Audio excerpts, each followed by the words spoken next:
Final merit list के बाद आपके दिमाग में एक ही चीज होना चाहिए कि ऑप्शन फॉर्म को मैं इस तरह से भरूंगा कि मुझे कैप 1 के थ्रू अलॉटमेंट हो जाना चाहिए। क्योंकि इस यहाँ प्रॉब्लम है डीएससी वाले बच्चों के लिए कि यहाँ सीट्स बहुत कम होते हैं। हम बहुत सारे फैक्ट पे बातें करने वाले हैं और एक ये वीडियो आप लोगों के लिए बहुत ज्यादा इंपॉर्टेंट होने वाला है। वीडियो का हर पार्ट बहुत ध्यान से सुनना, बहुत सारी चीजें इस वीडियो के अंदर मैं बताने वाला हूं जो आपको बहुत ज्यादा हेल्प करेगा। उसके पहले गाइस अगर आप नए हो तो प्लीज चैनल को सब्सक्राइब करके प्यार सपोर्ट दिखा सकते हो, क्योंकि गाइस आगे की जो जर्नी है सेकंड ईयर, थर्ड ईयर और फोर्थ ईयर इसी चैनल के साथ आपकी है। क्योंकि ये इस यूट्यूब चैनल पे ए टू जेड सभी चीजें इंजीनियरिंग वाले बच्चों के लिए सब कुछ इसके अंदर है। आप आराम से इसको देख के पढ़ सकते हैं। इवन गाइस हमारे ऐप पे भी कोर्सेज ऑलरेडी स्टार्ट है और सबसे बड़ी बात वहां जो कोर्सेज जो टीचर ले रहे हैं वो आपके अपने राहुल सर है, जिन्होंने इसी सेक्टर के अंदर यूनिवर्सिटी टॉप किया। और ऐसे टीचर से डायरेक्ट पढ़ना मतलब भाई आगे का टेंशन बिल्कुल खत्म हो जाएगा।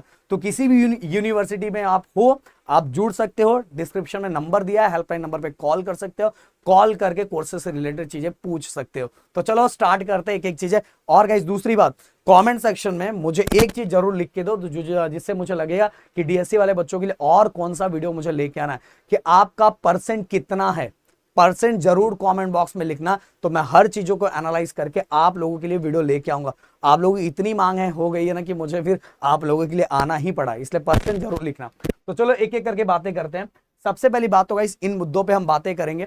सबसे पहले सीट्स की बात करते हैं। देखो गाइस डीएससी वाले बच्चों के लिए सीट्स बहुत कम होता है। यही फर्स्ट ईयर इंजीनियरिंग वाले बच्चों के लिए सीट्स का भरमार होता है। फिर भी वहां टेंशन रहता है क्योंकि वहां बच्चे भी ज्यादा रहते हैं ना, फिर भी यहाँ सीट्स बहुत कम होते हैं। यहाँ सीट्स कितने होते हैं पहले हम देख लेते हैं। सबसे पहले अगर रूल वाइज जाए तो 10% सीट्स, अगर किसी कॉलेज का फर्स्ट ईयर में सीएस का इंटेक 60 है तो इसका 10% ले लो, ओनली 6 सीट्स। और 6 सीट्स के अंदर भी कैटेगरी में वो डिवाइड हो जाता है। इसके अलावा आप बहुत बार ये सुनते हो नहीं सर इधर कॉलेज के अंदर सीट थोड़ा ज्यादा था, ये सीट्स बढ़ गया। इसके पीछे के क्या रीजन है? इसके पीछे के दो रीजन हो सकते हैं। पहला रीजन ये हो सकता है गाइस कि बहुत सारे बच्चे जब फर्स्ट ईयर इंजीनियरिंग में एडमिशन लेते हैं तो उसमें से कुछ को ईयर ड्रॉप लग जाता है और ईयर ड्रॉप लगने के कारण वो सीट्स क्या हो जाता है, खाली हो जाता है। और इसके साथ ही एक और रीजन है कि बहुत सारे कॉलेजेस ऐसे भी होते हैं जिनके अंदर बहुत सारे कोर्सेज के लिए सीट्स खाली रहते हैं। फर्स्ट ईयर में सीट्स खाली रहते हैं तो वो सेकंड ईयर में मतलब ओपन कर दिया जाता है, बच्चों को उसमें लिया जाता है। बट सिंपल सी बात आपके दिमाग में ये चीज होना चाहिए कि अगर कोई ऐसा कॉलेज है जिसके अंदर फर्स्ट ईयर में सीट्स खाली है तो भाई दया कुछ तो गड़बड़ है। बट हाँ देखो बहुत सारे सीएसएनआईटी का ट्रेंड चल रहा है, सीएसएनआईटी का ट्रेंड चल रहा है तो सीएसएनआईटी के तो सीट्स भरे ही रहेंगे, ज्यादातर कॉलेज के भरे ही रहेंगे। बट बाकी कोर्सेज के सीट जो उनके इंटेक के कंपैरिजन जितना इंटेक है उससे अगर कम भरा हुआ है तो इतना टेंशन नहीं लेना है, क्योंकि ज्यादातर बच्चे ट्रेंड की तरफ भाग रहे हैं। सीएसएनआईटी तो मैकेनिकल के सीट्स इंटेक जितना उससे भी कम भरा रहता है। बहुत सारे कॉलेज सिविल के सीट्स बहुत सारे खाली रहते हैं तो ये सभी सीट्स आगे सेकेंड ईयर में जो एडमिशन लेने वाले बच्चे रहते हैं उनको मिल जाता है। बट गाइस आपके दिमाग में एक ही चीज होनी चाहिए रूल का, कि 10% सीट्स रहेगा। अब 10% सीट रहेगा और इसी अकॉर्डिंग आपको क्या करना है, ऑप्शन फॉर्म के लिए कॉलेज बनाना है यार। ये दिमाग में रखना, ऑप्शन फॉर्म के लिए इसी तरह से कॉलेज लिस्ट बनाना है और आपके दिमाग में ये चीजें चलनी चाहिए। अब दूसरी बात, जब ऑप्शन फॉर्म बना रहे हो तो कुछ कुछ मुद्दे आपके दिमाग में होने चाहिए। पहली बात है कौन से यूनिवर्सिटी में एडमिशन लेने वाले हैं, उस यूनिवर्सिटी के कौन से कॉलेजेस में आपको एडमिशन चाहिए। और सबसे बड़ी बात मैंने बार बार बच्चों को बोला, फर्स्ट ईयर में एडमिशन लेते हैं तो मैंने बच्चों को बोला है कि अपने उनका जो परसेंटाइल होता है सीईटी का उसके अकॉर्डिंग मैंने बच्चों को बोला। और आप यहां ध्यान दो कि आपका जो परसेंट है, आपका जो परसेंट है उसके अकॉर्डिंग ही आपको कॉलेज लिस्ट बनाना है।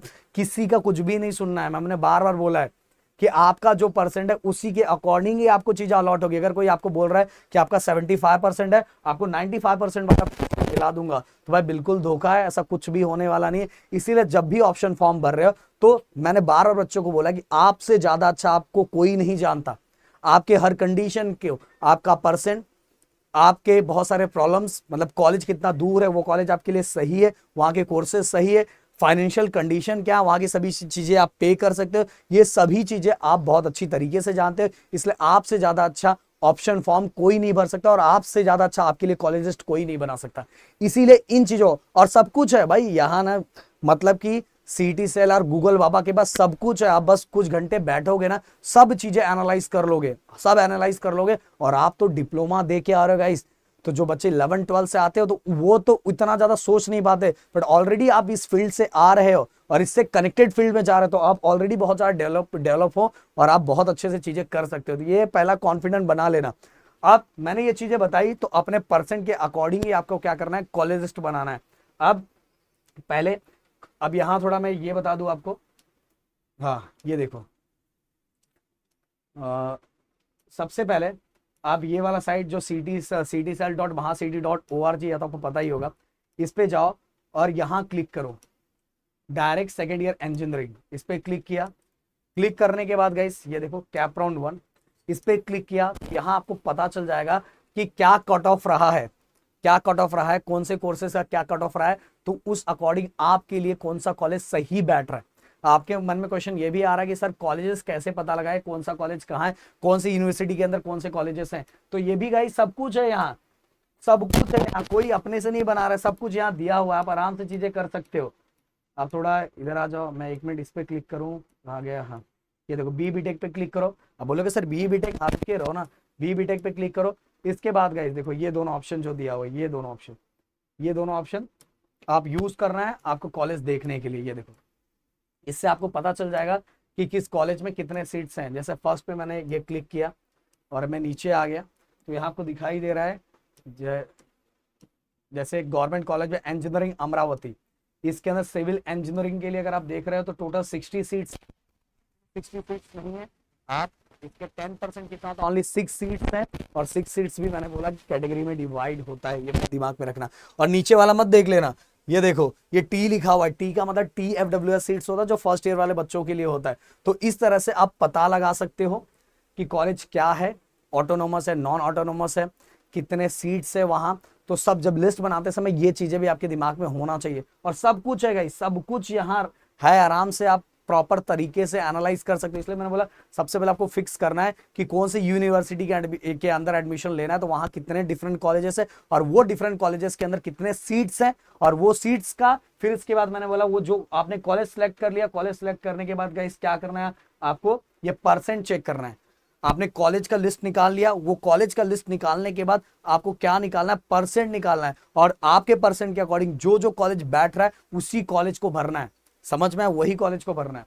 अब इसके बाद आगे हम चलते हैं और कुछ मुद्दों पे बातें करते हैं। इसके बाद गाइस कैप 1, कैप 2, कैप 3। देखो इस अगर फर्स्ट ईयर इंजीनियरिंग में आप एडमिशन लेते तो आपको मैं दो चीजें अलग तरीके से बोलता कि भाई आप नेक्स्ट राउंड में आपके पास जाने के चांसेस रहते हैं। बहुत सारे बच्चे कैप 1 में बहुत सारे कॉलेजेस, बहुत सारे सीट्स को छोड़ के कैप 2 में जाते हैं, तो बहुत सारे सीट्स खाली होते हैं। बट यहाँ गाइस ऑलरेडी सीट्स बहुत कम होते हैं, बहुत कम होते हैं। बहुत सारे बच्चों को तो सीट्स मिल जाता है, वो मतलब बोलते ना बाबा ये गलती मैं बिल्कुल नहीं करूँगा, चुपचाप जाके कर लेते हैं। बट अब नॉट फ्रीज और बेटरमेंट ऑप्शन आता है तो आप यूज कर सकते हो। कैप 1 में आपको सीट अलॉट हो गया तो नेक्स्ट राउंड में जा सकते हो, आपको तो टेंशन ही नहीं है ना। तो इसीलिए आपका कुल मिला के टारगेट यही होना चाहिए, कैप 1 में आपको अलॉटमेंट होना तो होना ही चाहिए। अब यहाँ गाइस जब ऑप्शन फॉर्म भर रहे हो तो फर्स्ट नंबर पे याद रखना, फर्स्ट नंबर पे टॉप कॉलेज ही रखना, क्योंकि फर्स्ट नंबर वाला अगर प्रेफरेंस आपको मिल गया तो भाई आपके हाथ में कुछ नहीं, वो ऑटो फ्रीज हो जाएगा, आपको लेना ही पड़ेगा। अगर नहीं लोगे तो नेक्स्ट राउंड के लिए बाहर हो जाओगे। इसलिए बच्चों को बोला कि फर्स्ट नंबर पे टॉप कॉलेज ही रखने का, सेकेंड, थर्ड, फोर्थ। इसके बाद अपने लिस्ट के अकॉर्डिंग, और लिस्ट भी मैंने कैसे बोला, कैसे बनाना है कि आपको कौन सी यूनिवर्सिटी में एडमिशन चाहिए, वहां के कौन कौन से कॉलेजेस है और कॉलेजेस का परसेंट कहाँ है और सब कहाँ से मिलेगा मैंने बता दिया वो परसेंट। और उस परसेंट के अकॉर्डिंग जब आप लिस्ट बनाओगे और उस लिस्ट में सबसे अच्छा कॉलेज आपके अकॉर्डिंग सबसे टॉप पे जो था वो सेकंड नंबर पे रखो, उससे थोड़ा कम थर्ड नंबर पे, उससे थोड़ा कम फोर्थ नंबर पे, ऐसे ऐसे। और बार बार ये चीजें रिपीट कर रहा हूं, अपने परसेंट के अकॉर्डिंग ही बनाना, आपका जो परसेंट है उसके अकॉर्डिंग ही कॉलेज लिस्ट बनाना, ये चीजें दिमाग में रख लेना। अब अगर सेकंड नंबर वाला कॉलेज मान लो आपको अलॉट हो जाता है या थर्ड नंबर वाला अलॉट हो जाता है तो गाइस वहां सेल्फ फ्रीज कर सकते हो। मान लो आपको वही कॉलेज चाहिए तो सेल्फ फ्रीज करो, सेल्फ फ्रीज करके देन इसके बाद आप ऑफलाइन मोड में, ऑनलाइन में पहले देन ऑफलाइन में विजिट करके अपने एडमिशन को कंफर्म कर सकते हो। ओके, अब गाइस यहाँ की जो कॉलेज आपको अलॉट हुआ है, आपको लगता है यार नेक्स्ट राउंड जब आगे अपने को मौका मिला है तो ये मौका उठाना चाहिए, तो not freeze for betterment option choose करके आप नेक्स्ट राउंड में भी चले जाओगे। बट यहाँ टेंशन फ्री रहोगे। क्यों टेंशन फ्री? क्योंकि अलॉटमेंट आपको हो चुका है, नेक्स्ट राउंड में अलॉट नहीं हुआ तो भी आपको पहला अलॉटमेंट हो जाएगा। हाँ, पर एक चीज याद रखो कि नॉट फ्रीज फॉर बेटरमेंट जब ऑप्शन चूज किया करो तो पहले के कंपेरिजन बेटर कॉलेज बनाया करो लिस्ट में, नहीं तो पता चला पहले से भी अलग ही लेवल का कॉलेज बना लिया और वो सेकेंड राउंड में अगर अलॉट हो गया तो भाई पहला वाला आपको नहीं मिलेगा। हाँ, नेक्स्ट राउंड में अलॉट नहीं हुआ तो पहला वाला मिलेगा, समझ में, ये दिमाग में रख लेना। वैसे तो जैसे कैप 2 का प्रोसेस स्टार्ट होगा, इसके लिए जब ऑप्शन फॉर्म स्टार्ट होगा तो इसके लिए मैं वीडियो बनाऊंगा कि उस टाइम अपने को लिस्ट किस तरह से बनाना है, अपने दिमाग में क्या क्या चीजें होनी चाहिए, वो चीजें मैं बताऊंगा। अब आपके मन में क्वेश्चन ये आएगा कि सर मैक्सिमम कितने कॉलेजेस हमें भरना चाहिए ऑप्शन फॉर्म में। देखो गाइस, मैं फर्स्ट ईयर इंजीनियरिंग वाले बच्चों को तो ज्यादा कॉलेज भरने के लिए नहीं बोलता हूं, बट डीएससी वाले बच्चों को हमेशा बोलूंगा जितने मैक्सिमम 300 का तो आपके पास है, 300 आप मैक्सिमम 300 कॉलेजेस भर सकते हो, बट आप कॉलेज लिस्ट में जितने मैक्सिमम कॉलेज भर सकते हो उतने मैक्सिमम कॉलेज भरो, क्योंकि यहाँ सीट्स बहुत कम है, यहाँ सीट्स मिलना ही बहुत बड़ी बात है। हाँ, आपका परसेंट बहुत अच्छा है तो सिंपल सी बात, आपको अलॉटमेंट होने वाला ही है।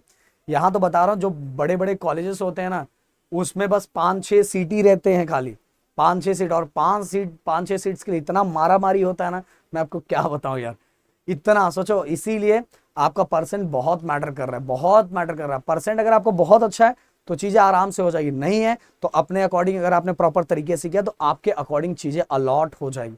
अगर आपका परसेंट कम है तो आपको कुछ चीजों पे सेक्रीफाइस करना पड़ता है, प्लेसमेंट हो गया, कॉलेज का डिस्टेंस हो गया, कॉलेज की फीस हो गई, बहुत सारी चीजें, कॉलेज कितना पुराना, इन सभी चीजों पे सेक्रीफाइस करना पड़ेगा। परसेंट भी कम है और आपको चाहिए टॉप कॉलेज, तो भाई ये सोच सकते थे, तो मतलब ये समझदारी वाली बात बिल्कुल नहीं है। तो इन चीजों पे आपको जरूर ध्यान रखना चाहिए, जो चीजें मैंने बताई। और दूसरी बात गाइस, अगर और भी कोई डाउट है तो कमेंट बॉक्स में जरूर लिखना, जिससे मैं आपसे रिलेटेड, आप जो क्वेश्चन पूछोगे उससे रिलेटेड वीडियो लेके आ पाऊंगा। मिलते हैं नेक्स्ट वीडियो में। Thank you so much guys, जय हिंद एंड जय महाराष्ट्र दोस्तों।